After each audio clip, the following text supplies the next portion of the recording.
recebi uma carta de uma pessoa pedindo para contar sua história. Para preservar sua identidade, vou chamá-la de Jovita. Vamos lá? Jovita era a quarta filha de um casal com 8 filhos.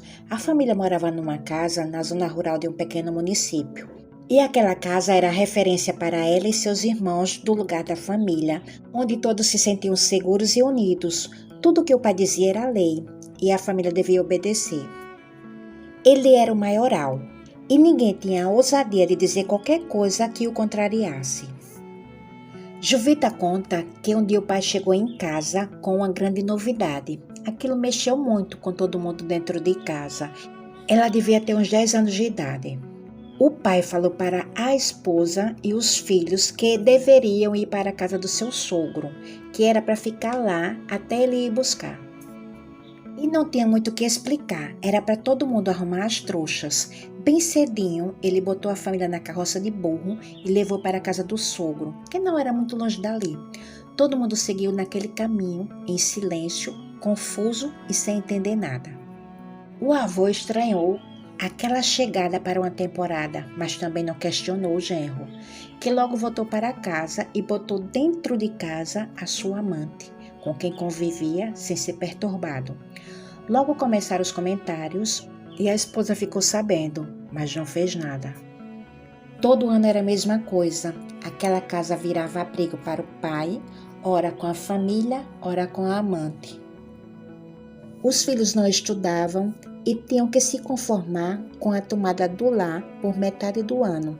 Cresceram em um ambiente de obediência cega e resignação, onde suas vontades e necessidades eram sempre secundárias às do pai. Esse ciclo de submissão moldou profundamente o caráter de Jovita e de seus irmãos. As memórias de infância e a formação submissa a acompanhavam.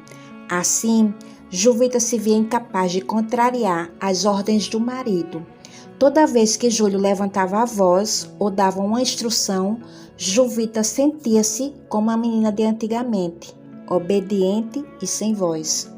A casa onde Jovita cresceu, que antes era símbolo de segurança e união, havia se transformado em um lugar de tristeza e submissão.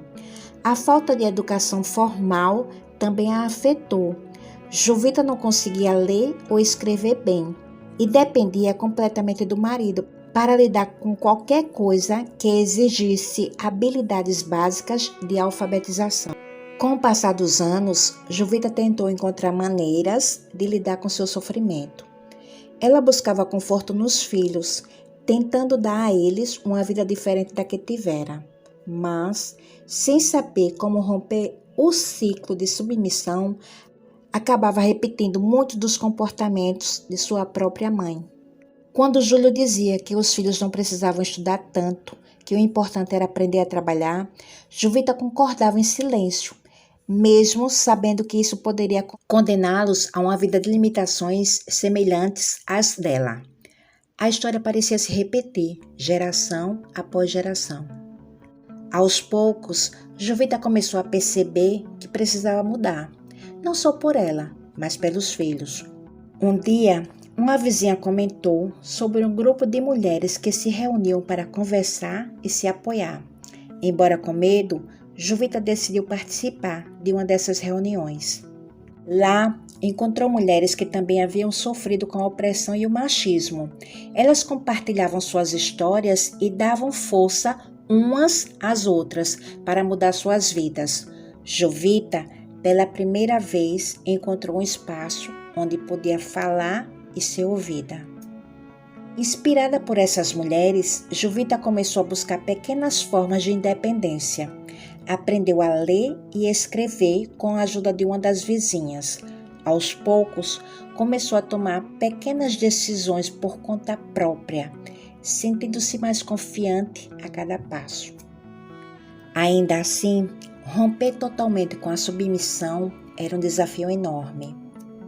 Júlio não compreendia as mudanças da esposa e muitas vezes reagia com irritação.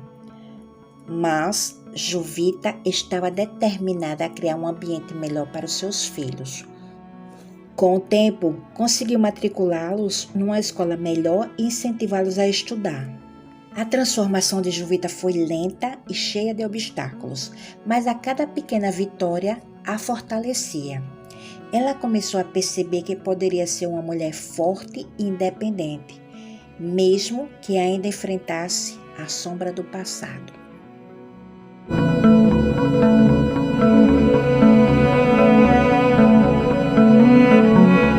A história de Jovita é um testemunho de como o ambiente familiar pode mudar a vida de uma pessoa e como é possível, mesmo diante de grandes dificuldades, encontrar forças para mudar.